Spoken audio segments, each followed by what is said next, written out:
1 dolor. 2 alegría. 3 una boda. 8 el cielo. Y 4 una muerte. 9 el infierno. El infierno. 666.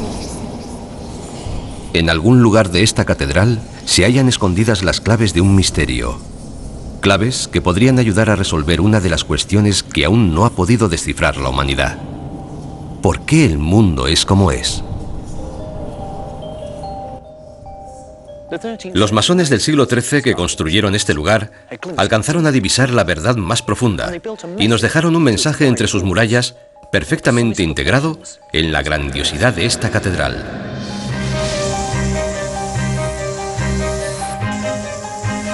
Para el clero medieval, los números divinos eran obra del Creador. Pero para mí, son la evidencia de algo más. Un código oculto sobre el que se apoya el mundo que nos rodea. Un código que posee el poder de descifrar las leyes que rigen el universo.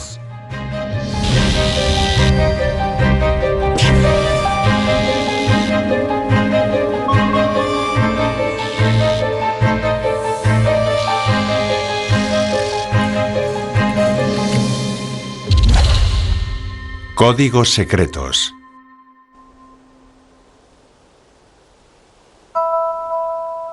Números.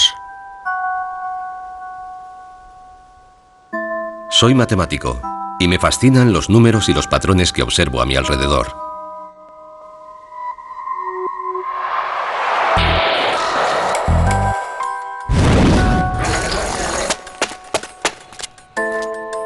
Números y patrones matemáticos que lo conectan todo, desde los peces hasta los círculos, y desde el pasado más remoto hasta el más lejano futuro.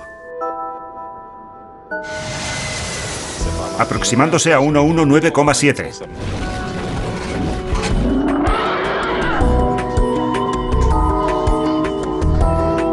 Todos ellos forman el código. Un mundo abstracto de números que nos ha proporcionado la descripción más detallada de nuestro mundo que jamás hayamos tenido.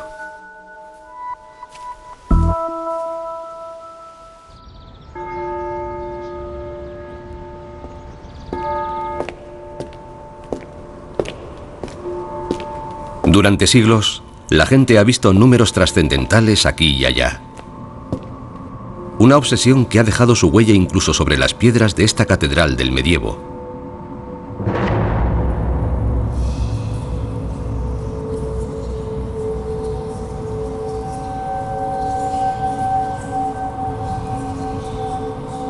Aquí, en el siglo XII, los monjes eruditos de Chartres llegaron a la conclusión de que los números estaban estrechamente ligados a la divinidad.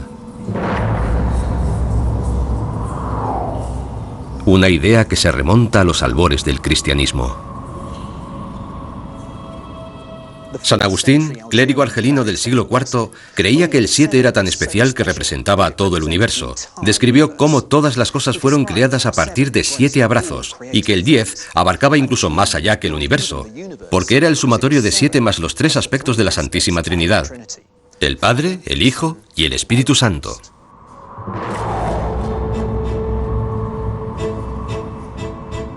El 12 también era muy importante, no solamente porque fueran 12 las tribus de Israel y 12 los discípulos de Jesús, sino porque 12 es divisible entre 1, 2, 3, 4, 6 y por sí mismo, por 12, más que ningún otro de los números que lo rodean. Según San Agustín, los números tenían que provenir de Dios, puesto que obedecían a leyes que ningún ser humano podía alterar.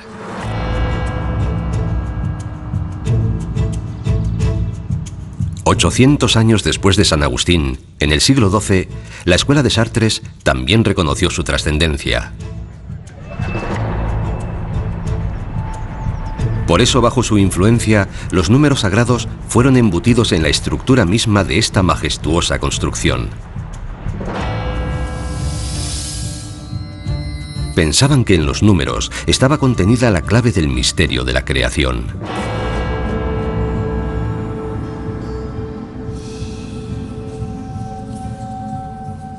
He pasado toda mi vida laboral estudiando números. Y para mí, son mucho más que meras entidades abstractas. Describen el mundo que nos rodea. Aunque no comparta sus creencias religiosas, no puedo evitar sentirme identificado con las gentes que construyeron este lugar. Compartimos el mismo asombro y admiración ante la belleza de los números. Ellos creían que les acercaban a Dios, pero yo pienso que son trascendentales por otra razón, porque para mí los números son la clave que da sentido a nuestro mundo.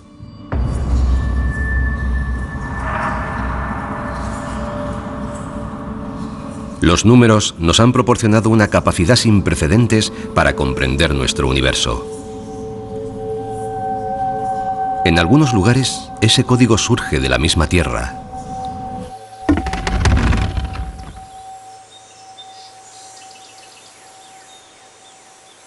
Un paraje rural de Alabama, en los Estados Unidos, primavera de 2011. Un vergel cálido y tranquilo.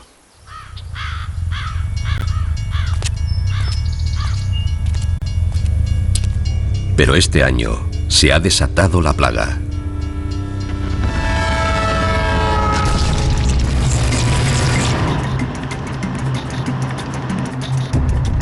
Mientras muchos nativos abandonan el lugar, el Dr. John Cooley ha recorrido miles de kilómetros en su coche para venir aquí.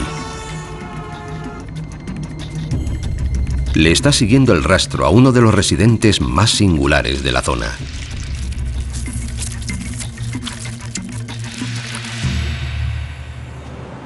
Llevamos 3 semanas y media recorriendo los lugares en los que han sido vistas.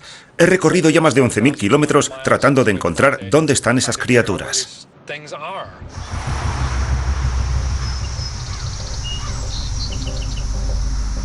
Lo realmente excepcional acerca de estos insectos es su sorprendente ciclo vital. Durante 12 años, infinidad de ellos viven ocultos en la Tierra.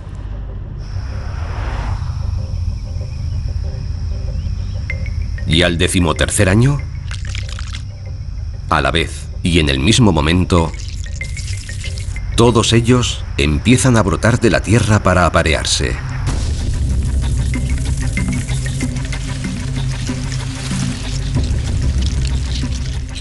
En el momento cumbre de la eclosión, habrá millones de insectos por acre. Estarán por todas partes. Realmente será una invasión de insectos.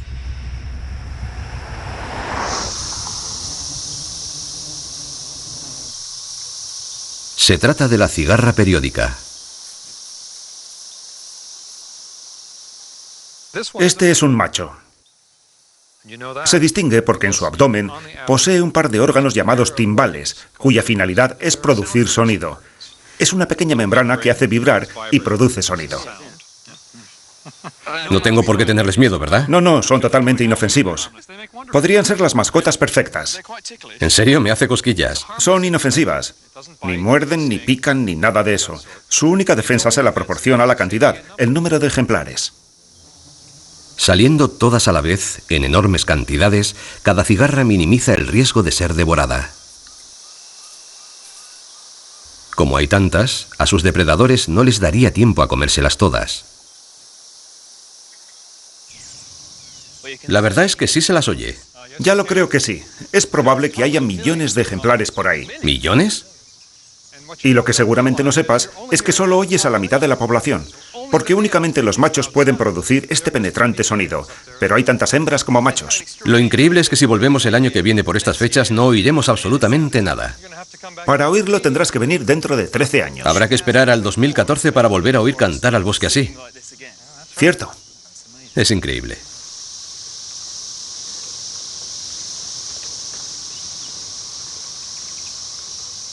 ¿Y por qué el ciclo de vida de las cigarras es de 13 años y no cualquier otro número?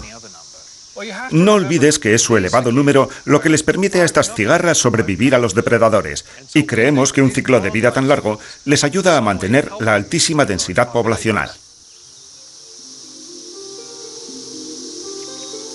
Además, John cree que brotando cada 13 años, las cigarras periódicas minimizan las probabilidades de coincidir con otras cigarras que tienen diferentes ciclos vitales. Porque si se apareasen entre ellas, las consecuencias serían desastrosas. sus descendientes tendrían ciclos vitales distintos y saldrían del subsuelo en diferentes zonas, en diferentes momentos y en pequeñas cantidades.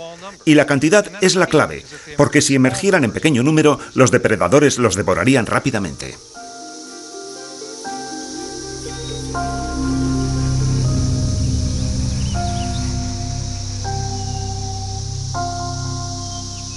La supervivencia de la cigarra periódica depende, precisamente, de que evite mezclarse con otros grupos.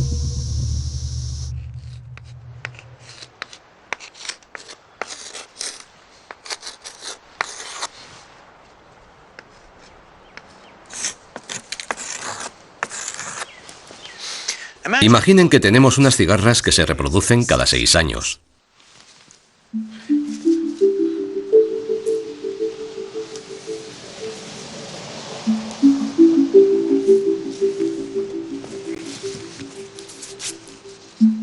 Y ahora supongamos que hay otras que también quieren sobrevivir, pero quieren evitar a las cigarras rojas.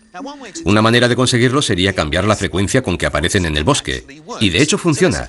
Así que imaginemos que este grupo emerge cada 9 años.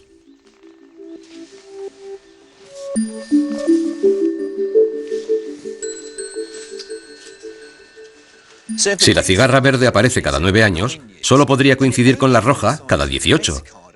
Pero sorprendentemente un número más pequeño, el 7, parece dar mejores resultados.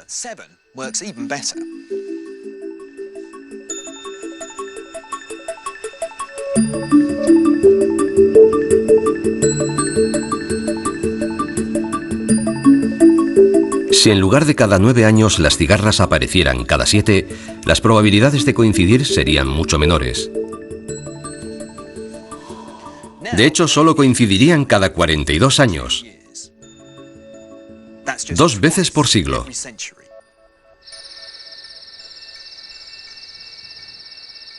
Y para las auténticas cigarras, un ciclo vital de 13 años consigue exactamente el mismo efecto que uno de 7 en nuestro ejemplo, porque ambos números pertenecen a un grupo de cifras muy especial. Al igual que el 13, el 7 también es un número primo. A diferencia del resto de los números, los primos solo son divisibles por sí mismos y por el 1. Es esa característica la que hace que los números que están separados por números primos coincidan con mucha menos frecuencia que los múltiplos de otros números. Dado que 13 es un número primo, un ciclo vital de 13 años reduce significativamente las probabilidades de que las cigarras periódicas coincidan con otras cigarras. Un poco más al norte, en Georgia, otra cigarra periódica ha iniciado su ciclo reproductivo. Un ciclo que también se basa en un número primo. Aparecen cada 17 años. Y como el 13 y el 17 son ambos números primos, las dos clases de cigarras solo coinciden en su etapa reproductiva cada 221 años.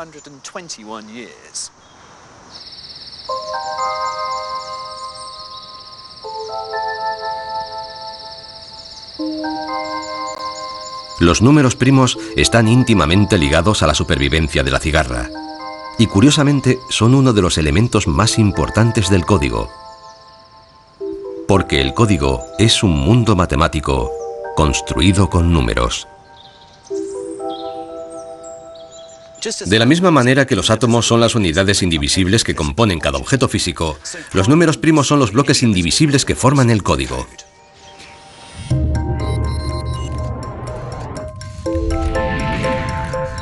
Los números primos son indivisibles, lo cual significa que no pueden obtenerse multiplicando ningún otro de los demás números. Y sin embargo, todos los demás números no primos pueden ser obtenidos multiplicando entre sí los números primos. Sin ellos es imposible crear los números.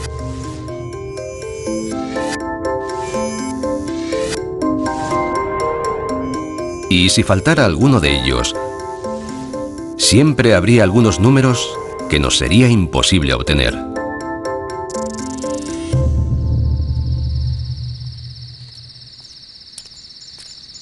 Para mí, el hecho de que las unidades más fundamentales de las matemáticas aparezcan perfectamente integradas en el mundo natural no solo es una prueba irrefutable de que el código existe, sino también de que los números son la base de todo lo demás, incluida nuestra propia biología.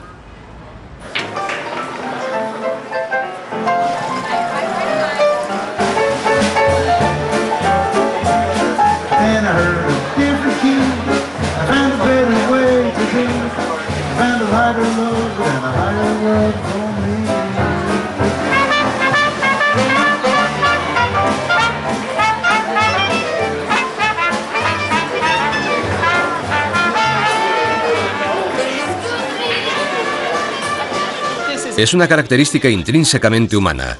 La música es una de las cosas que define quién somos, y cada cultura posee su estilo particular. Estos muchachos tocan aparentemente sin gran esfuerzo, como si las notas salieran así, improvisadas. Pero eso es una mera ilusión.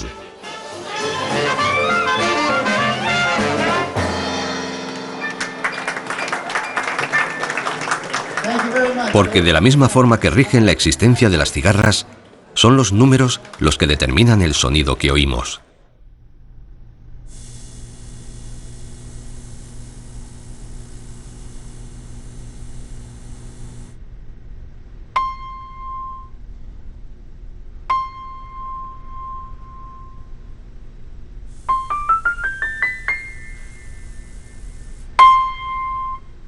Este es un do, y puedo ver su espectro utilizando este osciloscopio. Me permite ver la onda sonora. La altura de la onda corresponde al volumen con el que estoy dando la nota. Así que si la toco muy suavemente, y si la toco muy fuerte, de pronto aparece una enorme onda en la pantalla. Pero el detalle más importante es la distancia entre los picos de la onda, porque eso es lo que determina la frecuencia, el tono de la nota. Cuanto más alta sea la nota, más corta será la distancia entre los picos.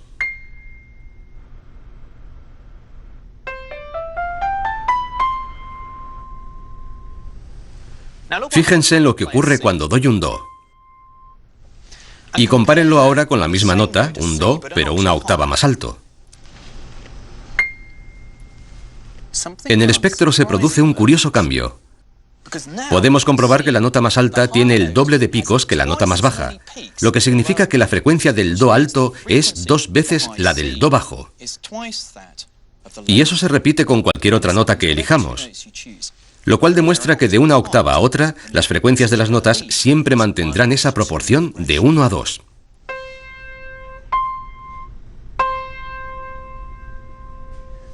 Si tocamos a la vez 2 notas separadas por una octava, el sonido resultante es agradable. De hecho, forman la combinación de notas más armónica que se pueda obtener, porque la proporción de 1 a 2 es la relación de frecuencias posible más sencilla. Y eso es la música. La combinación de todas las relaciones proporcionales numéricas que son agradables para nuestro oído. Una quinta perfecta es una proporción de frecuencia de 3 a 2, una cuarta perfecta de 4 a 3. Y un sonido un poco más complejo, una sexta menor, de 5 a 8.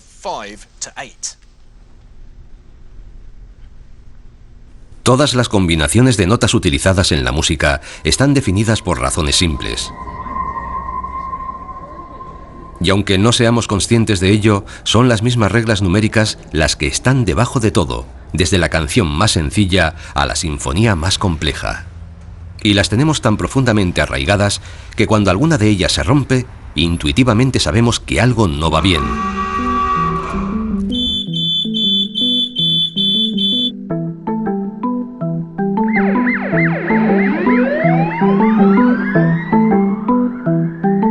La profesora Judy Edworthy lo sabe mejor que la mayoría de nosotros.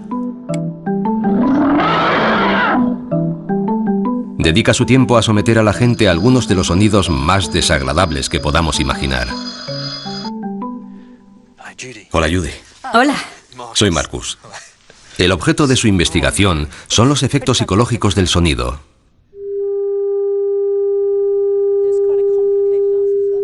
Utilizando relaciones complejas en lugar de simples, los sonidos que crea no se parecen en nada a la música. Con solo ver su espectro, ya sabes que no va a ser un sonido agradable. Esa onda es un caos. Sí, es muy compleja. Es muy difícil distinguir algún patrón. Suena bastante extraño. El sonido del caos. No tiene tono, solo un sonido áspero. Cuando suenan simultáneamente distintas frecuencias que no son múltiplos entre sí, nuestro oído no encuentra un patrón común al que responder, y cuanto más complejas son, tanto más disonante y desentonado nos parece el sonido.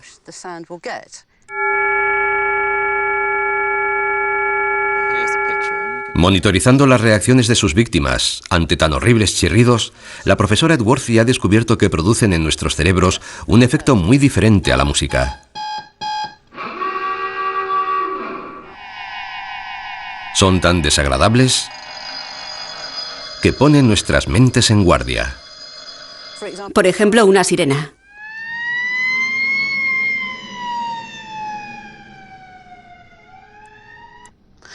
Sin duda es un sonido desagradable, pero ha sido diseñado con un propósito, hacer que te apartes del medio.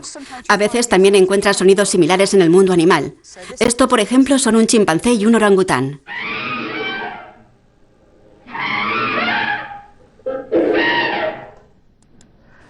Está claro que ha habido algo que ha molestado a estos animales.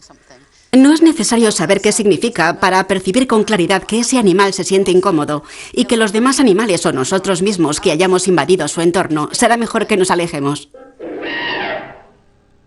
Lo que resulta interesante es que nosotros escuchamos patrones y cuando no los encontramos, eso nos provoca un efecto inmediato.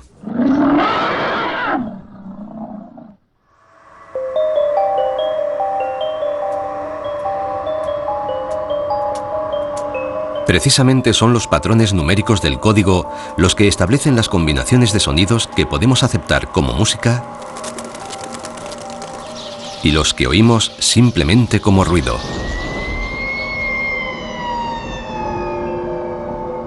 Y lo que quizás sea más sorprendente es que son los mismos números que están embutidos en las paredes de esta catedral medieval.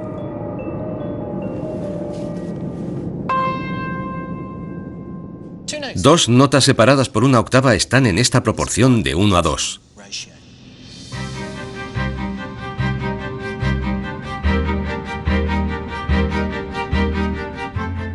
El ancho de la nave es 2 veces la distancia que hay entre cada par de columnas que sustenta la bóveda. Una razón de 2 a 1. La combinación de notas más armoniosa que podamos obtener.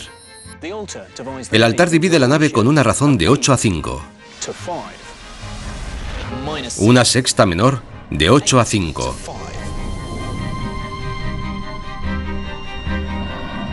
Una quinta perfecta de 3 a 2. Una cuarta perfecta de 4 a 3. Una tercera mayor de 5 a 4.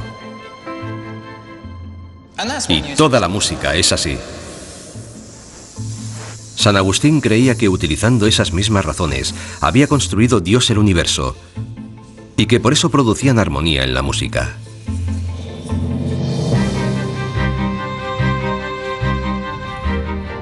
Si construyeron su catedral bajo el dictado de esas mismas proporciones, fue porque los clérigos de Chartres quisieron repetir la creación divina. Todo este lugar es una sinfonía escrita en piedra. Utilizando los números del código, levantaron una construcción de asombrosa belleza.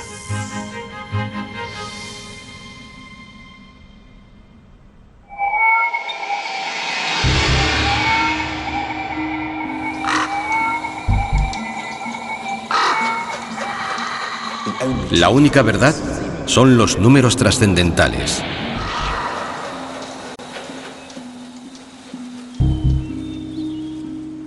Mientras buscaban el significado de lo divino en los números, los eruditos del siglo XII se toparon con los elementos del código. Es muy difícil distinguir un patrón. Misteriosos números y modelos que parecen estar insertados en nuestra propia biología.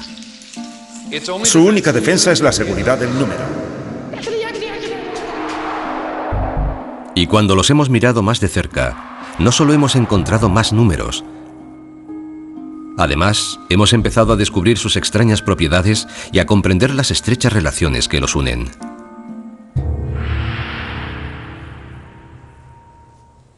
En un lejano pasado, allá por el Neolítico, hace unos 4000 años, un antiguo pueblo transportó esas piedras hasta aquí y las colocó de esta manera. Es el círculo de piedras de Sankenkirk, en Cumbria, y nuestros ancestros nos legaron alrededor de 1 millar de estructuras similares repartidas por todo el Reino Unido.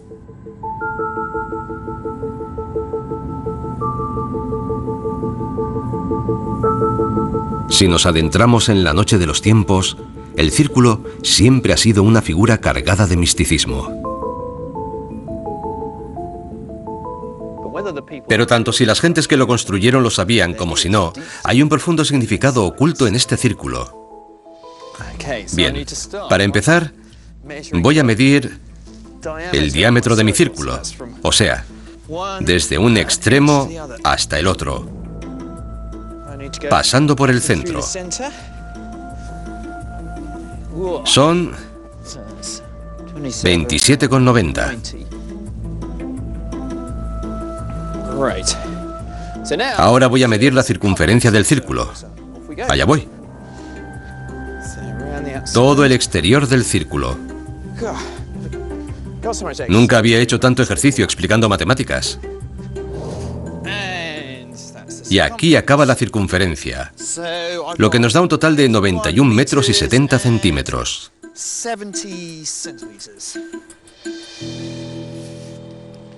Ahora voy a hacer un poco de cálculo. Dividiré la circunferencia del círculo por su diámetro. 917 centímetros dividido entre 279. Eso da aproximadamente 3. Haciendo un poco de aritmética mental, que no es el fuerte de un matemático. Veamos. 2 pedazos de 279. Bien, no muy lejos de lo que estaba buscando.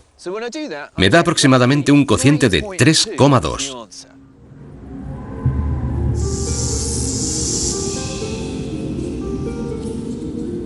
Mis mediciones no eran muy exactas, pero el resultado estaba muy cerca de un misterioso número que permanece oculto en el interior de cada círculo.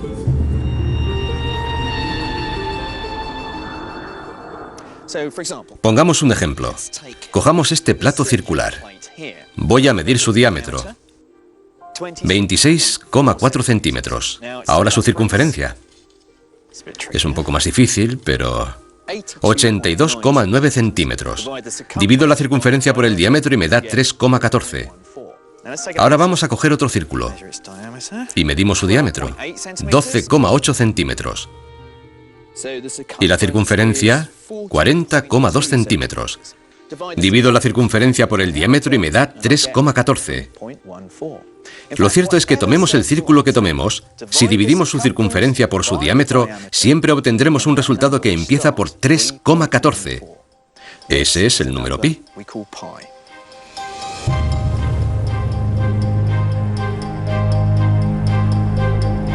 No importa dónde estén los círculos, ni si son grandes o pequeños. Siempre contienen al número pi. Es esa universalidad del número pi la que nos indica que hemos identificado un elemento del código verdadero. De hecho, si el resultado que obtienes es otro número, eso significa que no tienes un círculo. De modo que podemos afirmar que el número pi es la esencia de la circularidad formulada en el lenguaje del código.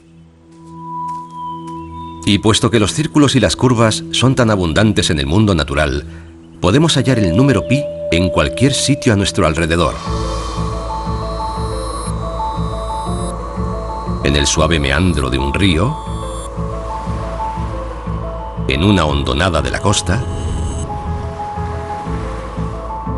y en las cambiantes figuras que forman las arenas del desierto. Es como si el número pi estuviera insertado en las estructuras y los procesos de nuestro planeta.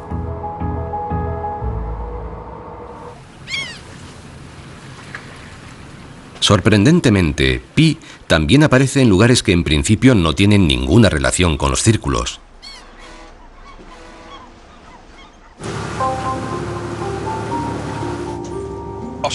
Empecé como pescador en Brighton en 1972 y desde entonces he pasado 40 años pescando lenguados.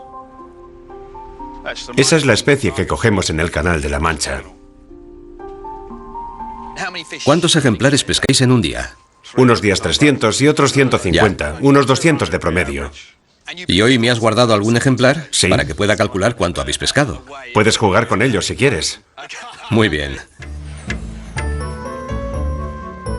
Lo asombroso es que con tan poca información, 180 gramos, y pesando unos pocos peces, ese es grande, ¿eh? Pueda utilizar el código para sacar conclusiones no solo sobre las capturas del día.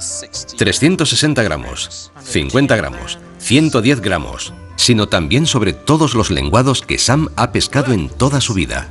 Vamos, vuelve aquí. Incluso podría hacer una estimación sobre el tamaño del mayor ejemplar que Sam haya podido capturar en su vida. Bien. Lo primero que tengo que hacer es calcular el peso medio de cada pez, o sea, la media. Vamos a ver. 140 más 190 más 50. Ahora debo establecer una desviación típica. 40, redondeando. Un poco de paciencia. Ya casi está. Ha dicho que lleva 40 años pescando aquí. 8 semanas al año, 6 días a la semana y 200 lenguados al día. Eso da un total de 384.000 peces. Ahora, con esos números, puedo calcular que el mayor de esos 384.000 peces pesaría unas 3 libras, 1 kilo 300 gramos aproximadamente. ¿Cuál ha sido el lenguado de mayor tamaño que has capturado en todos estos años? Son muy grandes. Los llamamos felpudos y solo pescamos 4 o 5 por temporada. El más grande que he cogido pesaría unas 3 libras y media. Si un lenguado normal es así, aquel era así. ¡Qué grande!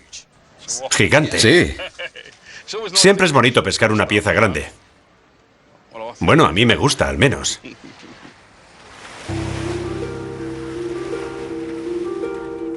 Valiéndome del código, he podido hacer una estimación del tamaño del mayor lenguado que Sam haya pescado en su vida, aunque jamás nadie haya puesto en la balanza un ejemplar semejante.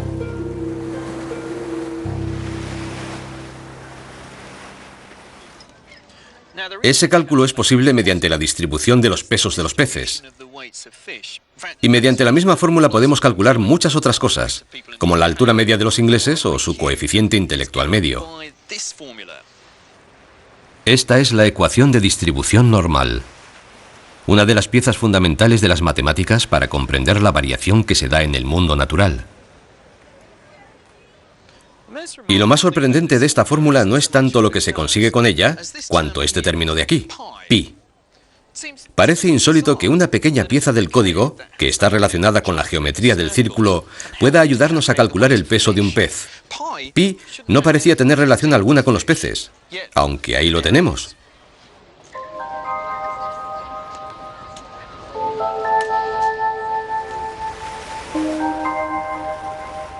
De la misma manera que el círculo está omnipresente en la naturaleza, pi se nos aparece una y otra vez en el mundo de las matemáticas. Es un asombroso ejemplo de la interconectividad del código. Un pequeño atisbo de un mundo en el que los números no solo mantienen extrañas interrelaciones, sino que cada uno posee extrañas y misteriosas propiedades. Pi es lo que llamamos un número irracional. Escrito en forma decimal, se nos presenta como un número con infinitos decimales dispuestos en una secuencia que nunca se repite. Y se cree que cualquier cifra que podamos imaginar estará contenida en algún lugar de la secuencia de pi. Desde la fecha de mi cumpleaños hasta la clave de la vida, el universo y todo lo demás.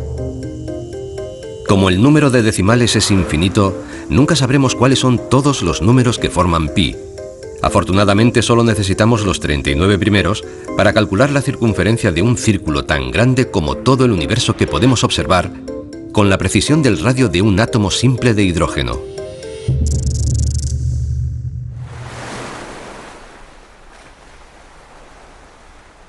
Sin embargo, por muy extraño que nos pueda parecer, el número pi describe un objeto físico.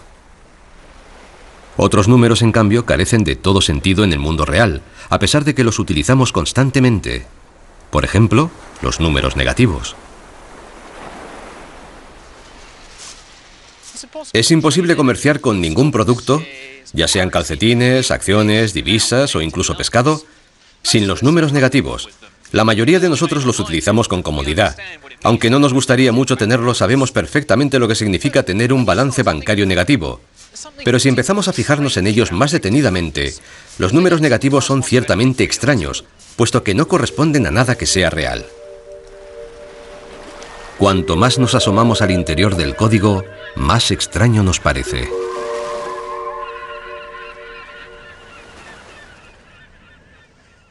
Es fácil imaginar un pez, dos peces o ningún pez. Sin duda es mucho más difícil imaginar qué aspecto tendrá menos un pez. Los números negativos son tan inusuales que si tuviera menos un pez y usted me diera un pez, lo único que sabríamos con certeza absoluta es que yo no tendría pez alguno.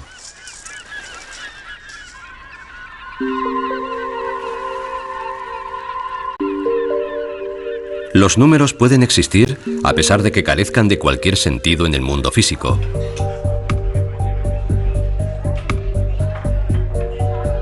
Y si eso les ha parecido extraño, algunos números son tan singulares que ni siquiera parecen tener ningún sentido como números. Veamos, por ejemplo, uno de los principios básicos de las matemáticas. Un número positivo multiplicado por otro número positivo da otro número positivo. Es decir, que 1 por 1 da 1. Y un número negativo multiplicado por otro número negativo también nos da un número positivo. Menos 1 multiplicado por menos 1 da 1. Y no solo es una regla, es la verdad empírica de la multiplicación. El producto de dos números del mismo signo es siempre positivo. De ello se puede deducir, obviamente, que si cojo cualquier número y lo multiplico por sí mismo, el resultado será siempre positivo. Sin embargo, dentro del código existe un número muy especial que rompe esa regla. Si lo multiplicamos por sí mismo, el producto es menos 1. Es imposible que podamos imaginar cómo es ese número, porque sencillamente no hay ningún número que multiplicado por sí mismo nos dé menos 1. No es un número que se pueda calcular. No puedo mostrarles ese número. Y aún así, le hemos dado un nombre. Se llama I. Y forma parte de una nueva serie de números llamados los números imaginarios. Hacer cálculos con números imaginarios es el equivalente matemático a creer en las hadas. Pero por muy extraños que nos parezcan estos elementos del código, no por ello dejan de ser de gran utilidad.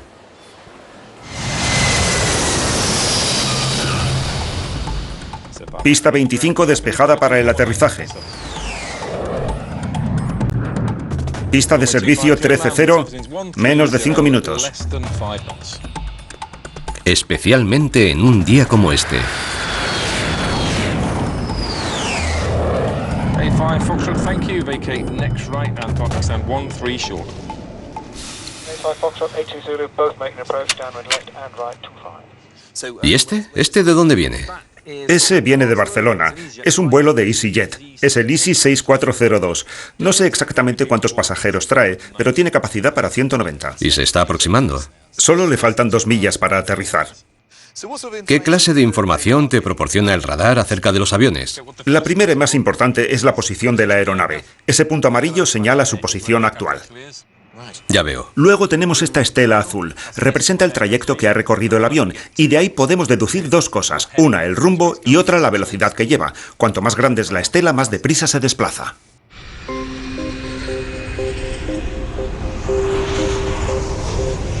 El radar funciona enviando impulsos de ondas de radio y analizando la pequeña fracción de esa misma señal que recibe reflejada. Posteriormente, complejos procesos de computación permiten distinguir los objetos en movimiento, como los aviones, de todo el fondo que permanece estacionario. Y en el núcleo de todo ese análisis está el número I, el número que no puede existir. Los números imaginarios nos resultan útiles para comprender el complejo modo en que las ondas de radio interactúan unas con otras. De hecho, parece ser el lenguaje más adecuado para describir su comportamiento. Me explicaré. Podríamos hacer esos mismos cálculos con los números naturales, pero necesitaríamos tanto tiempo que para cuando hubiésemos finalizado el cálculo, el aeroplano ya se habría desplazado a otro lugar. Altitud 6000 en un Squawk de 7715. Gracias al uso de los números imaginarios, el cálculo se simplifica tanto que podemos seguir el rastro de los aviones en tiempo real. La verdad es que si no fuera por ellos, el radar no sería de ninguna utilidad para el control del tráfico aéreo. Es asombroso que una idea tan abstracta ayude a aterrizar a los aviones, ¿verdad? Sí, resulta un poco sorprendente tener los números imaginarios por un lado y por otro esto, que no es imaginario, es real. Y tan real. Me parece increíble que algo tan sumamente abstracto pueda ser utilizado en algo tan concreto y real.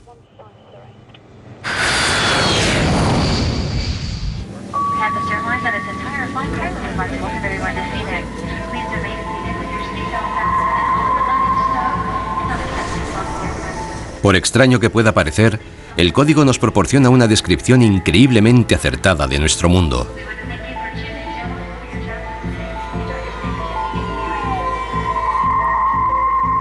Nos valemos de sus números más inmateriales para aplicaciones absolutamente reales.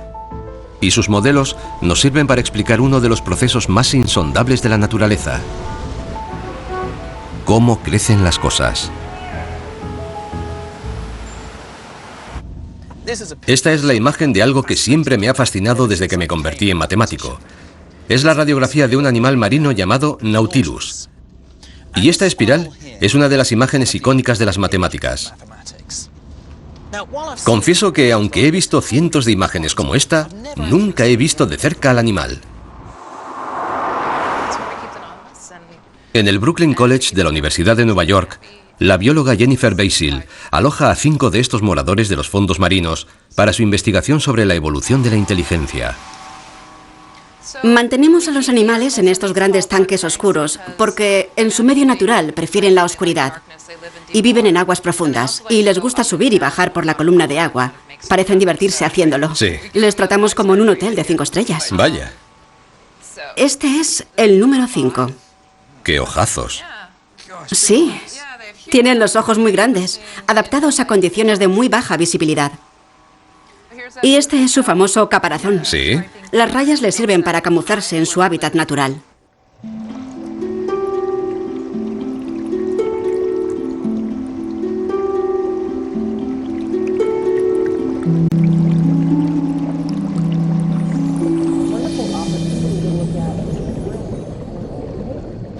Nunca antes había visto al animal que vive dentro de esa concha. ¿Qué son? Son cefalópodos, parientes de los pulpos, los calamares y las sepias.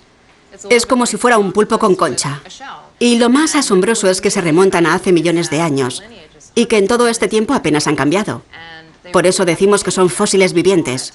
Así que nos ofrecen una oportunidad única de estudiar con detalle un antiguo cerebro y un primitivo modo de vida. Y son una maravillosa forma de investigar la evolución de la inteligencia. O sea que son seres inteligentes. Unos más que otros. Como ese, por ejemplo, el número 4, supera a todos los demás en los test de inteligencia y siempre se muestra muy activo, es muy simpático. Si metes la mano en el agua, enseguida se te acerca. En cambio, el número 3, que todavía es adolescente, es mucho más tímido. Si le cambias a un sitio nuevo, se queda donde tú le dejas y apenas se mueve. A mí me interesa la concha del Nautilus porque soy matemático. ¿Pero para qué la usan ellos? Principalmente para protegerse, pero también para flotar y desplazarse. El animal solo ocupa la cámara frontal y las demás están rellenas de aire y líquido. Regulando la cantidad de uno y de otro, pueden ascender y descender suavemente y sin esfuerzo por el agua, como un submarino. Lo verdaderamente extraordinario es que si por alguna razón el nivel de oxígeno en el océano disminuyese, podrían sobrevivir durante un largo periodo del oxígeno que guardan en esas cámaras. Esa es una de las razones de su supervivencia durante millones de años. Es un gran logro adaptativo. El caparazón es fascinante. Pero posiblemente sea aún más asombroso saber que las pautas que esta primitiva criatura sigue para construir su concha están escritas en el lenguaje del código.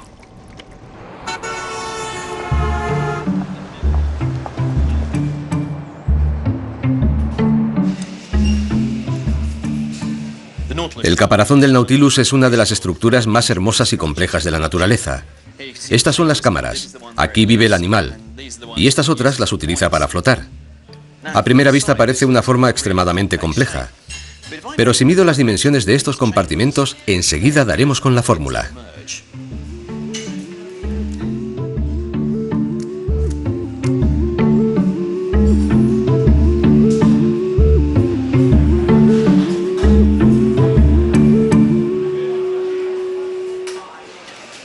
Aparentemente no hay ninguna relación entre estos números, pero miren lo que ocurre si cojo cada uno de ellos y lo divido por el inmediatamente anterior. Si cojo 3,32 y lo divido entre 3,07, me da 1,08.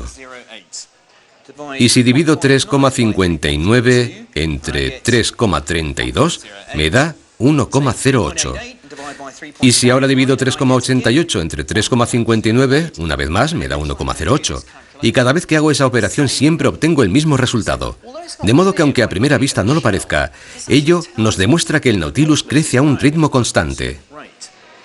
Así que cada vez que el Nautilus construye una nueva cámara, las dimensiones de ese compartimento son exactamente 1,08 veces las del inmediatamente anterior.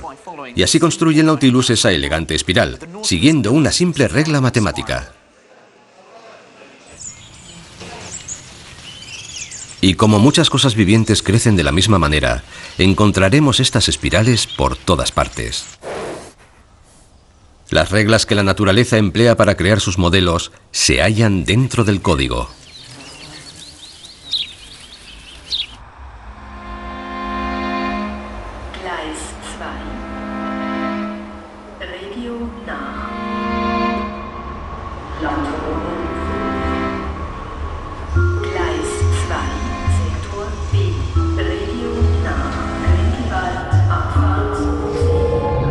Está claro que algo les ha molestado. Tras el mundo que habitamos, existe otro extraño y maravilloso mundo matemático. Son parientes de los pulpos, los calamares y las sepias. Me hacen cosquillas. Los números y sus interrelaciones determinan los procesos que vemos en el mundo que nos rodea. Un poco de paciencia. Ya está. Pero el código no solo contiene las reglas que rigen nuestro planeta. Sus números definen igualmente las leyes que controlan todo el universo.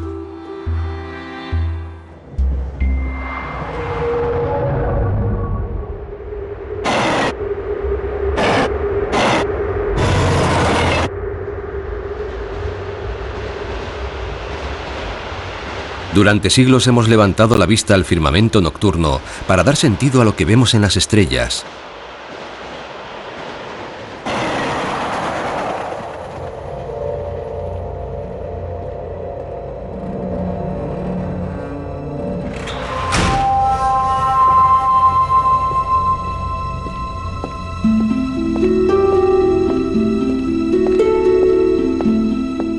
Para observarlas mejor, he venido al Observatorio Sphinx, en Suiza. Está situado sobre la fina cresta del monte Jungfraujoch.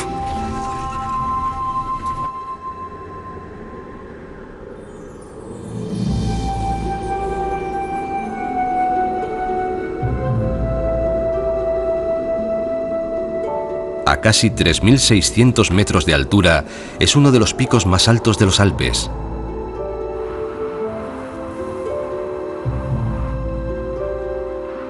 Y una vez que el sol se oculta tras el horizonte, es una atalaya inmejorable para mirar a las estrellas.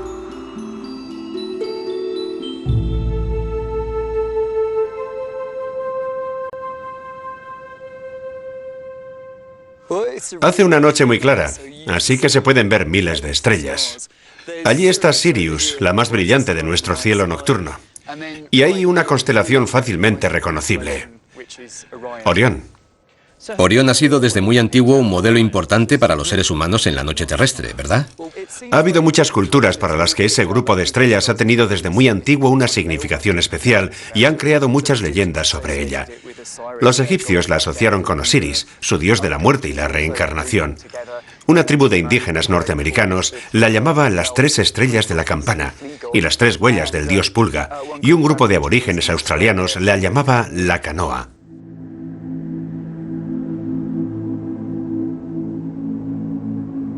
En la actualidad, no necesitamos leyendas para explicar la bóveda celeste, puesto que conocemos perfectamente la exacta localización de cada estrella en el espacio. Y no solo sabemos dónde se encuentran hoy, sino también dónde estarán mañana y dónde estarán dentro de millones de años. El Sol y las estrellas de nuestra galaxia se mueven en órbitas alrededor del centro de la galaxia. Pero lo hacen un poco como un enjambre de abejas. Aunque se desplazan todas en la misma dirección, cada una describe su propio camino, lo cual quiere decir que su posición en el cielo variará a lo largo de miles de años. En el futuro, dentro de 2,5 millones de años, la constelación de Orión habrá desaparecido totalmente de nuestra visión. Pero también nuestros ancestros hace miles de años contemplaron un mapa estelar distinto. Y de la misma manera, nuestros descendientes, dentro de miles de años, verán un cielo diferente.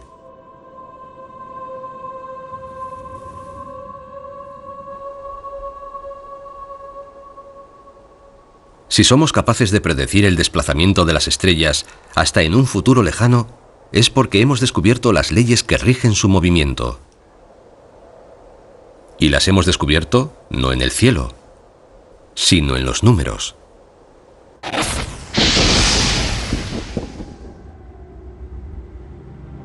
Solamente por medio del código podemos comprender las leyes que rigen el universo.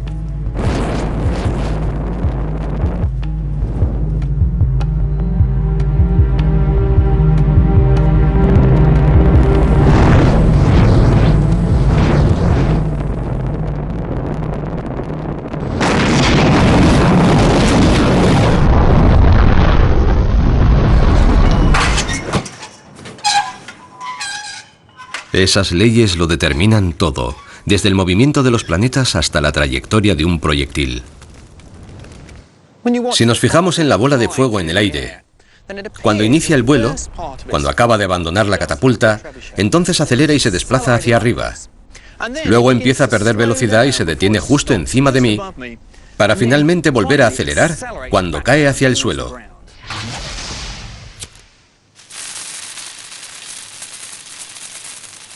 Pero si analizamos el vuelo mediante los números, el resultado es cuando menos sorprendente. Si trazamos un gráfico de la velocidad del proyectil en el tiempo, obtendremos una gráfica como esta.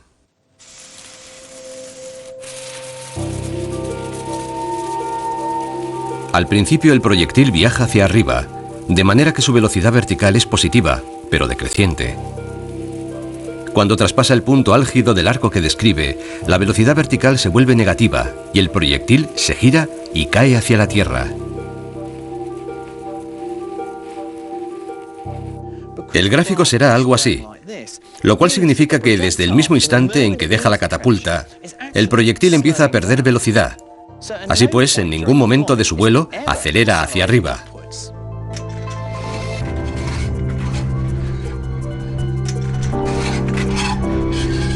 De hecho, a lo largo de toda su trayectoria, lo que hace la bola de fuego es acelerar hacia abajo, hacia la Tierra, a una velocidad constante, algo que nunca habríamos imaginado simplemente observando cómo vuela por el aire.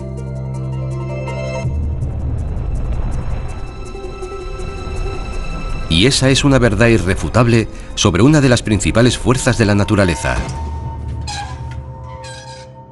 la gravedad. Lance, tire, dispare o proyecte cualquier cosa, una piedra, una bala, una pelota o un tiesto. Pero sea lo que sea, tenga por seguro que acelerará hacia el suelo a un ritmo constante de 9,8 metros por segundo. Esa es la inquebrantable ley de la gravedad de nuestro planeta. Pero solo podemos verla si transformamos la trayectoria del objeto en números.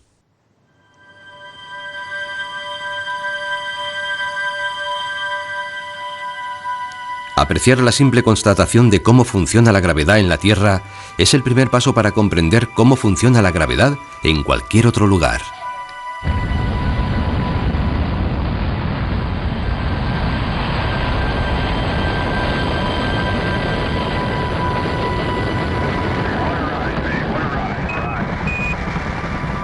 Esa es la base sobre la que se asienta la ley de la gravitación universal de Newton. Una teoría matemática capaz de describir la órbita de los planetas y de predecir el trayecto que cubrirán las estrellas hasta el futuro lejano. Y ha sido capaz de llevar al ser humano a poner su pie en la Luna.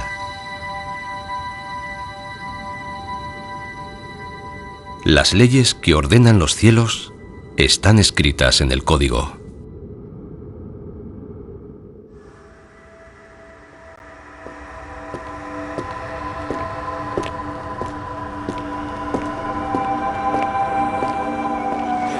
A los grandes los llamamos felpudos. En el futuro, a 2,5 millones de años, no es una invención, es real. Es muy real.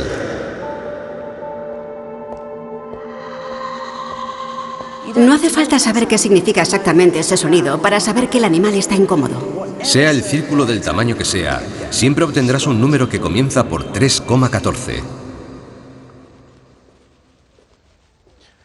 Resulta increíble pensar que la única forma de que seamos capaces de dar sentido a nuestro mundo sea valiéndonos del mundo abstracto de los números, que son los mismos números que nos han permitido dar los primeros pasos para abandonar nuestro planeta y que nos han proporcionado la tecnología para transformar nuestro entorno. Un código oculto que subyace detrás de todo nuestro mundo. Un código que posee el poder de descifrar las leyes que rigen el universo. Este lugar fue construido para satisfacer una necesidad espiritual, pero habría sido imposible levantarlo sin la ayuda de los números. Para mí, constituye un hermoso ejemplo de la belleza y la fuerza de las matemáticas.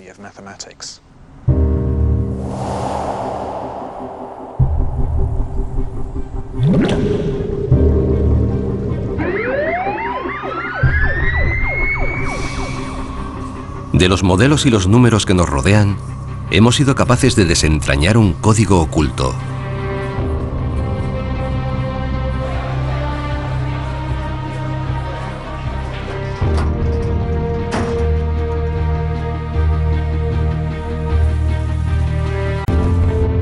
Hemos descifrado un extraño e inquietante mundo numérico totalmente diferente a nosotros.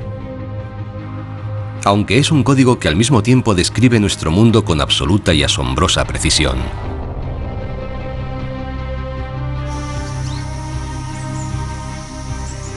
Y que nos ha dado el inmenso poder de describir las cosas, de controlarlas y de predecir nuestro entorno.